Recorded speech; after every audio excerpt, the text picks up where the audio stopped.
Hello friends, welcome to exam join YouTube channel.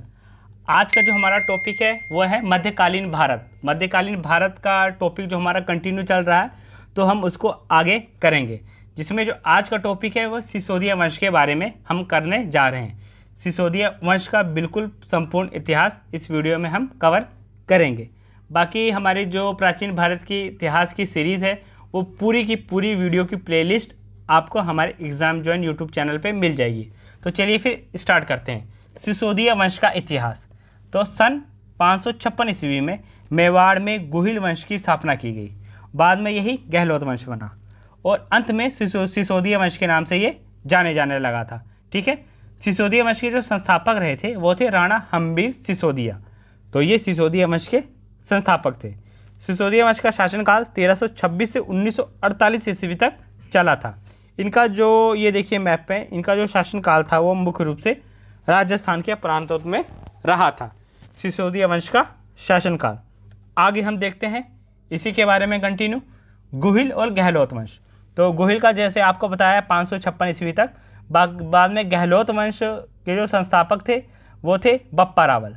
Bappa Rawal जो थे वो गहलोत वंश के संस्थापक थे 728 से 764 ईस्वी। और बाद में यही गहलोत वंश सिसोदिया वंश के नाम से विख्यात हुआ। तो इसके संस्थापक थे राणा हम्पीर सिसोदिया, जो आपके अभी पहले ही बता दिया है। 1326 से 1364 ईस्वी तक इनका शासनकाल चला था।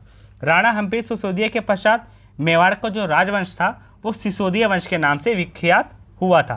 तो इस प्रकार छोटा सा इतिहास रहा सिसोदिया वंश का कि कैसे कैसे किन किन नामों से ये बदलकर इसका नाम सिसोदिया वंश पड़ा और इसके संस्थापक कौन थे। अब आगे हम जो करने जा रहे हैं वो है राणा हम्बीर सिंह, जो कि सिसोदिया वंश के संस्थापक थे। इनके बारे में हम कवर करेंगे। तो हम्बीर ने मेवाड़ राज्य की स्थापना की और सिसोदिया वंश की नींव डाली। ठीक है, हम्बीर ने 1356 से 1364 तक जिन्होंने शासन किया था। तो मेवाड़ दो राज्यों से मिलकर बना था, जिसके कुछ जिले शामिल थे, एक राजस्थान और दूसरा मध्य प्रदेश। तो राजस्थान के 5 जिले और मध्य प्रदेश के 2 जिले, तो इनसे मिलकर बना था मेवाड़। राजस्थान का उदयपुर, भीलवाड़ा, राजसमंद, चित्तौड़गढ़ और प्रतापगढ़ 5 जिले ये, और मध्य प्रदेश के नीमच और मंदसौर। मध्य प्रदेश का नीमच, मंदसौर और राजस्थान के 5 जिले मिलकर टोटल 7 जिले मिलकर टोटल क्या बना था? मेवाड़ राज्य। राजस्थान के 5 और मध्य प्रदेश के 2 जिले मिलकर मेवाड़ राज्य की निर्माण करते थे। अब आगे देखते हैं। राणा हम्बीर सिंह 1356 से 1364 में। हम्बीर के पिता का नाम अजय सिंह था। अजय सिंह की मृत्यु के पश्चात राणा हम्बीर सिसोदिया मेवाड़ कर इन्हें क्या सरदार बनाया गया। इन्हें ही मेवाड़ में राणा वंशावली का प्रारंभ किया। ये काफ़ी इंपॉर्टेंट है। राणा हम्बीर सिंह, तो जो नाम के पीछे राणा लगाते हैं तो इन्हें ने ही इसका वंशावली का शुभारंभ किया था। राणा हम्बीर ने 1326 ईस्वी के आसपास दिल्ली के सुल्तान मोहम्मद तुगलक के समय चित्तौड़ पर आक्रमण किया और सिसोदिया वंश की नींव डाली। किसके शासनकाल में? तो तुगलक वंश का जब शासनकाल था। ठीक है, हमने बिल्कुल जो सल्तनत काल था दिल्ली का वो हम अच्छे से कवर कर चुके हैं, जिसमें गुलाम वंश, खिलजी वंश, सैयद वंश, तुगलक वंश सभी को अच्छे से करवाया गया है, सभी राजवंशों के बारे में। ये जो हम कर रहे हैं तो ये वंश है जो सल्तनत काल से बिल्कुल अलग थे। ठीक है, यानी जो आज़ाद थे। नेक्स्ट, अब आगे देखते हैं। आगे देखिए, संगोली का युद्ध 1336 ईस्वी में। तो मोहम्मद बिन तुगलक और राणा हम्बीर सिंह, तो इनके बीच में हुआ था संगोली का युद्ध, जिसमें जो जीत हुई वो किसकी हुई थी? राणा हम्बीर सिंह की, और हार हुई थी मोहम्मद बिन तुगलक की।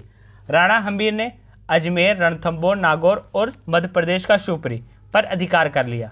हम्बीर ने चित्तौड़गढ़ दुर्ग में अन्नपूर्ण मंदिर का निर्माण करवाया था। ये इंपॉर्टेंट है। चित्तौड़गढ़ में अन्नपूर्ण मंदिर का निर्माण राणा हम्बीर ने करवाया था। नेक्स्ट, आगे देखिए, सिसोदिया राजवंश। तो सिसोदिया राजवंश कैसे कैसे रहा, पहले ये देख लीजिए। ये देखिए, पहले शासक राणा हम्बीर सिंह 1326 से 1364 ईस्वी तक। ठीक है, उसके बाद इनका शासनकाल 1948 तक चलता रहा। तो पहले इंपॉर्टेंट है, बाकी जो मेन है उसको हम कवर करेंगे।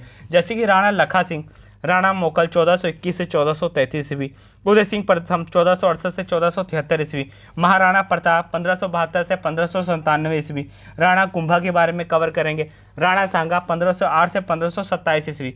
तो इसमें से जो इम्पोर्टेंट हैं राजवंश हैं, राजाओं के बारे में, जो एग्ज़ाम में बार बार रिपीट होते हैं और जिनके बारे में प्रमुख ऐतिहासिक जानकारी उपलब्ध है, वही एग्ज़ाम में आते हैं।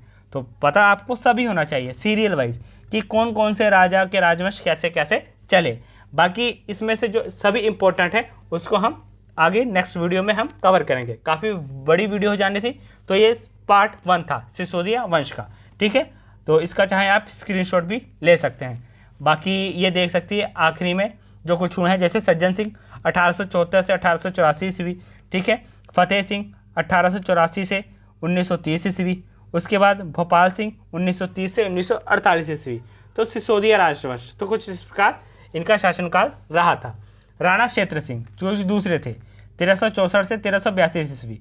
राणा क्षेत्र सिंह ने अपने पिता हमीर की मृत्यु के बाद मेवाड़ पर सिंहासन पर बैठे, ठीक है। तो इनके पिता हमीर के पिता का नाम अजय था, ठीक है। और उसके बाद इनके पिता का नाम क्या था? राणा क्षेत्र सिंह के पिता का नाम हमीर था। इन्होंने अजमेर, माडलगढ़ और को विजय प्राप्त कर मेवाड़ में शामिल कर लिया और माडलगढ़ राजस्थान के भीलवाड़ा जिले में, जो कि अभी प्रेजेंट में स्थित है, ठीक है। तो अजमेर और माडलगढ़, तो यहाँ पे इन्होंने विजय प्राप्त किया था राणा क्षेत्र सिंह ने। अब आगे देख सकते हैं आप, ये देखिए अजमेर, ठीक है, ये अजमेर था जिसका हमने अब पार्ट देख लिया। ये सब राजस्थान के कुछ पार्ट्स हैं। आगे राणा लखा 1382 से 1421 ईस्वी। तो राणा लखा हमीर का पुत्र था, यानी ये कौन था? पोता था हमीर का, ठीक है। इसके शासन में उदयपुर के बीचों बीच पूछू नामक एक व्यक्ति ने पिछोला झील का निर्माण करवाया था। पिछोला झील का निर्माण किसके शासनकाल में हुआ, ये पूछा जाता है। तो राणा लखा के शासनकाल में हुआ था। विवाह इन्होंने करवाया मारवाड़ के राजा राव की राजकुमारी हंसाबाई के साथ विवाह करवाया था। संतान जो हुए, एक बड़ा पुत्र चुंडा था और छोटा पुत्र का नाम था राणा मोकाल, ठीक है। राणा मोकाल छोटे पुत्र का नाम था। नेक्स्ट अब आगे देखते हैं, इसमें जो इंपॉर्टेंट है पिछोला झील का निर्माण इंपॉर्टेंट है। आगे राणा मोकल 12 वर्ष की आयु में गद्दी पर बैठा और उसका भाई चुंटा उसका संरक्षण बना, क्योंकि इसकी अवस्था नाबालिग थी, जिस कारण उसका जो बड़ा भाई था उसका संरक्षण बड़ा था, ठीक है। परंतु कालांतर में राणा क्षेत्र की अभय संतान चचा मेरा और महपा पवार ने मोकल की हत्या कर दी, मोकल की हत्या कर दी थी इन दोनों ने मिलकर। तो इसके जो शासनकाल में जो मेन इंपॉर्टेंट चीज़ हुई वह थी तुलादान पद्धति। काफ़ी इंपॉर्टेंट रही है तुलादान पद्धति, किसके शासनकाल में प्रारंभ हुई ये पूछी जा सकती है। तो हिंदू परंपरा को स्थापित करने के लिए तुलादान पद्धति को जन्म दिया गया, जिसमें मंदिरों में सोना चांदी दान के रूप में दिया जाता था। मंदिर में सोना और चांदी को चढ़ावा दिया जाता था, जिसे कहा जाता था तुलादान पद्धति, हिंदू परंपरा को स्थापित करने के लिए, ठीक है, राणा मोकल के शासन काल में। अब आगे राणा कुंभा मोकल की परमार रानी सौभाग्य देवी का पुत्र था, ठीक है। तो ये मोकल की जो रानी थी सौभाग्य रानी देवी का पुत्र था। उपाधियाँ देखिए इसकी कौन कौन सी थी? महाधिराज, राव राय, रणय राय, राजगुरु, दानगुरु, हालगुरु, परम गुरु उपाधियाँ। तो ये सभी राणा कुंभा की उपाधियाँ थी। इसके शासनकाल में कुछ सैन्य अभियान हुए, साहित्य किला और विद्वान और स्थापत्य कला। इसके शासनकाल में कौन कौन सी चीज़ों का निर्माण हुआ, तो सभी को हम आगे देखते हैं राणा कुंभा के बारे में। सबसे पहले राणा कुंभा सैन्य अभियान, तो वो देखिए छोटे राज्यों जैसे बूंदी, कोटा, सागपुर, नागौर आदि राजपूत शासकों को मेवाड़ की अधीनता इसने स्वीकार करवाई। इन सभी छोटे छोटे राज्यों को इसने मेवाड़ के अधीन किया। उसके बाद महमूद खिलजी द्वारा अपने पिता के हत्यारों को समर्पित न करने की वजह से इसने सारंगपुर के युद्ध में महमूद खिलजी को पराजित कर चित्तौड़ ले गया, ठीक है, क्योंकि इसने इसके पिता के हत्यारे को समर्पित नहीं किया था। इस विजय के उपलक्ष्य में उसने कुंभा में, ठीक है, कुंभा ने चित्तौड़ में कीर्ति स्तंभ और विजय स्तंभ का निर्माण करवाया। ये काफ़ी इंपॉर्टेंट ये लाइन है। विजय स्तंभ और कीर्ति स्तंभ का निर्माण किसने करवाया था? तो राणा कुंभा ने करवाया था। कहाँ पे? चित्तौड़ में। किस उपलक्ष्य में? महमूद खिलजी को पराजय करने के उपलक्ष्य में। साहित्य और विद्वान देखिए, राणा कुंभा ज्ञान के विभिन्न विधाओं जैसे कुशल वीणावादक ये था, गणित का विद्वान था, तर्कशास्त्र, धर्मशास्त्र, साहित्य और संगीत का प्रवीण ये वादक था राणा कुंभा। वह महान संगीत का कुशल वीणावादक था, ठीक है, यानी इसको चलाना आता था वीणावादक। इसके द्वारा रचित ग्रंथ क्या है? संगीत राज, संगीत मीमांसा और संगीत रत्नाकर। तो ये राणा कुंभा के द्वारा रचित ग्रंथ है। नेक्स्ट, अब आगे देखते हैं स्थापत्य कला। तो मेवाड़ में निर्मित 84 किलो में से 32 किलो का निर्माण अकेले राणा कुंभा ने ही करवाया था। ठीक है, सर्वाधिक प्रमुख जो है 1458 में निर्मित कुंभलगढ़ का दुर्ग। ठीक है, ये इंपॉर्टेंट क्यों है, ये देखिए, कुंभलगढ़ की जो दीवार है 36 किलोमीटर लंबी है, जो चीन की दीवार के बाद सबसे बड़ी दीवार है, दूसरी सबसे बड़ी दीवार है ये कुंभलगढ़। ठीक है, तो ये काफ़ी इंपॉर्टेंट है। कुंभलगढ़ का जो दुर्ग है इसका निर्माण राणा कुंभा ने करवाया था, जो चीन के बाद दूसरी सबसे बड़ी दीवार है दुनिया में, 36 किलोमीटर लंबी। अब आगे देखिए राणा कुंभा का और स्थापत्य कला। कुंभा ने बदनौर, भीलवाड़ा जो कि हो गया कुशल मंदिर, ठीक है, भीलवाड़ा का कुशल माता मंदिर और कैलाशपुरी का विष्णु मंदिर, तो इसका निर्माण करवाया था। 1468 ईस्वी में उसकी हत्या उसके पुत्र उदय सिंह ने 1468 में कर दी थी। ठीक है, राणा कुंभा की। राणा रायमल उसके बाद शासनकाल, राणा रायमल का भी शासनकाल आया। ठीक है, 1473 से 1508 ईस्वी। राणा रायमल राणा कुंभा के पुत्र थे। आगे रायमल की पत्नी का नाम क्या था, श्रृंगार देवी था। तो इस प्रकार आगे आगे और राजाओं का शासनकाल चला था, जिसमें कौन कौन थे, राणा रायमल और दूसरा उदय सिंह। ठीक है, तो इन दोनों का शासनकाल रहा था। अब नेक्स्ट राणा उदय सिंह 1540 से 1572 ईस्वी। यह राणा सांगा के पुत्र थे। ठीक है, जो राणा उदय सिंह द्वितीय थे, ये द्वितीय हैं, राणा उदय सिंह द्वितीय, तो ये राणा सांगा के पुत्र थे। बेटे का नाम था राजा प्रताप। उनकी माता जो थी राणा करमवती, तो इतिहास में ये कहा गया है कि इन्होंने हुमायूं को राखी बांधी थी। तो हुमायूं को राखी बांधने के लिए ये काफ़ी प्रसिद्ध हैं, रानी करमवती।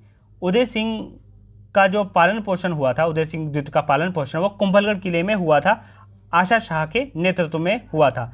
विवाह हुआ जयवंती बाई जो कि चौहान वंश के रानी थी। कालांतर में जयवंती बाई के गर्भ से ही महाराणा प्रताप जैसा महान शासक पैदा हुआ था। तो इनके बारे में हम आगे नेक्स्ट वीडियो में कवर करेंगे। इसके अलावा और हम देख लेते हैं, वो देखिए, इसके अलावा चित्तौड़गढ़ का युद्ध। तो अकबर के नेतृत्व में मुगल सेना ने मेवाड़ पर आक्रमण किया था। ठीक है, अकबर के नेतृत्व में इस घेराबंदी में मुगलों ने चित्तौड़ के किले पर अधिकार कर लिया था। 1567 से 1568 ईस्वी की बात हो रही है। इस युद्ध में जयमल वीरगति को प्राप्त हुए और अकबर विजयी रहा। तो जयमल ये सिसोदिया वंश की तरफ से थे। उदय सागर सरोवर का जो निर्माण है वो उदय सिंह द्वारा राजधानी उदयपुर में करवाई गई थी। ठीक है, क्योंकि बाद में जब इस पे इनका अधिकार हो गया तो उदय सागर झील का जो उदय सिंह ने नई राजधानी अपनी घोषित की। ठीक है, उदयपुर, तो वहाँ पे उदय सागर नामक नई झील का भी निर्माण करवाया था। तो यहाँ तक की हमारी वीडियो थी। वीडियो आपको कैसी लगी, लाइक शेयर सब्सक्राइब जरूर करिएगा। नेक्स्ट आगे देखते हैं राणा सांगा 1508 से 1527 ईस्वी। तो राणा सांगा रायमल के 3 पुत्रों में से सबसे छोटे थे। उनकी माता का जो नाम था वो था रानी रतन कंवर था। उसने अपने शासनकाल में दिल्ली, गुजरात और मालवा का विद्रोह किया था। ठीक है, इनके शासनकाल में देखिए क्या क्या हुआ। खतौली का युद्ध 1517 ईस्वी, धौलपुर का युद्ध 1518 ईस्वी, गगरोन का युद्ध 1519 ईस्वी, गुजरात विजय 1520 ईस्वी, खानवा का युद्ध 1527 ईस्वी। तो ये था राणा सांगे के टाइम में विद्रोह। तो इन सभी के बारे में हम अच्छे से डिटेल में करने जा रहे हैं। तो देखिए खतौली का युद्ध सबसे पहले, तो ये हुआ राणा सांगा और इब्राहिम लोदी के बीच, जिसकी जीत हुई राणा सांगा की। दूसरा धौलपुर का युद्ध, सेम वही पोजीशन रही, राणा सांगा की जीत हुई और इब्राहिम लोदी हार गया लोधी वंश में। ठीक है, लोधी वंश को भी हम कवर कर चुके हैं। अब नेक्स्ट आगे देखिए, ऐसे ही गंगरोन का युद्ध। तो गंगरोन का जो युद्ध हुआ था वह 1519 ईस्वी में मालवा के महमूद खिलजी द्वितीय और राणा सांगा के राजपूत संघ के बीच में लड़ा गया था। स्थान गंगरोन जो कि वर्तमान राजस्थान में स्थित है। तो गंगरोन का युद्ध हुआ था, महमूद खिलजी द्वितीय और राणा सांगा के बीच में हुआ था। जीत राणा सांगा की हुई। नेतृत्व किसने किया, राणा सांगा ने। इसका सेनापति कौन था, मेदिनी राय था। और दूसरी तरफ हार हुई सुल्तान महमूद खिलजी द्वितीय की। महमूद खिलजी द्वितीय इसने इन्होंने नेतृत्व किया था। ठीक है, सेनापति आसफ खान था। ये आप देख सकते हैं, ये राणा सांगा और ये बैठा हुआ है महमूद खिलजी द्वितीय। ठीक है, तो इस गंगरोन का युद्ध किन किन के बीच हुआ था ये इंपॉर्टेंट है और कौन जीता था। आगे गुजरात विजय देखिए, गुजरात का शासक मुजफ्फर शाह था। सांगा के साथ युद्ध में मुजफ्फर शाह हार गया। सांगा को गुजरात विजय के पश्चात बहुत सारे धन की प्राप्त हुई थी। गुजरात का अहमदनगर राजपूतों के अधीन हो गया था। उसके बाद खानवा का युद्ध हुआ। खानवा का युद्ध 1527 ईस्वी में आगरा से 40 किलोमीटर दूर खानवा नामक स्थान में बाबर और राणा सांगा के बीच में लड़ा गया था। काफ़ी इंपॉर्टेंट है खानवा का युद्ध, क्योंकि ये बाबर के साथ हुआ था, जो कि एक मुगल था। ठीक है, तो रतन सिंह द्वित उसके बाद आया शासनकाल। जब ये खानवा का युद्ध बाबर जीत गया था, तो उसके बाद रतन सिंह द्वित का शासनकाल आया 1528 से 1531 ईस्वी। फिर राणा विक्रमादित्य का शासनकाल आया 1531 से 1536 ईस्वी। और उसके बाद जो शासनकाल रहा वो भी हम आगे देखते हैं। जैसे बनवीर सिंह 1536 से 1540 ईस्वी, तो बलवीर सिंह, तो राणा सिंह के ये भतीजे थे। बलवीर सिंह राणा सांगा के भतीजे थे। 1536 ईस्वी में मेवाड़ के प्रमुखों की सहायता से इन्होंने विक्रमादित्य की हत्या कर दी और अगले उत्तराधिकारी बने, क्योंकि जो इससे पहले शासनकाल था विक्रमादित्य, वो नाम मात्र का शासक था, इतना योग्य नहीं था। ठीक है, 1540 ईस्वी में मरावली के युद्ध में उदय सिंह द्वितीय के खिलाफ ये हार गया था। कौन? बनवीर सिंह। उसके बाद उदय सिंह द्वितीय का शासनकाल आया था। पिता कौन था? कुंवर पृथ्वीराज। बनवीर सिंह के पिता का नाम कुंवर पृथ्वीराज था और पुत्र का नाम था वनराज सिंह। मालवी का युद्ध, तो जिसे मुझे मरावली का युद्ध भी कहा जाता है, तो मेवाड़ के मेवाली में 1540 ईस्वी में हुआ था। महाराणा उदय सिंह और चित्तौड़गढ़ के दासी बेटे बनवीर, यही बनवीर सिंह के बीच में हुआ था। इसमें हार बनवीर सिंह की हुई और इसके बाद जो शासनकाल आया फिर किसका आया? उदय सिंह द्वितीय का शासनकाल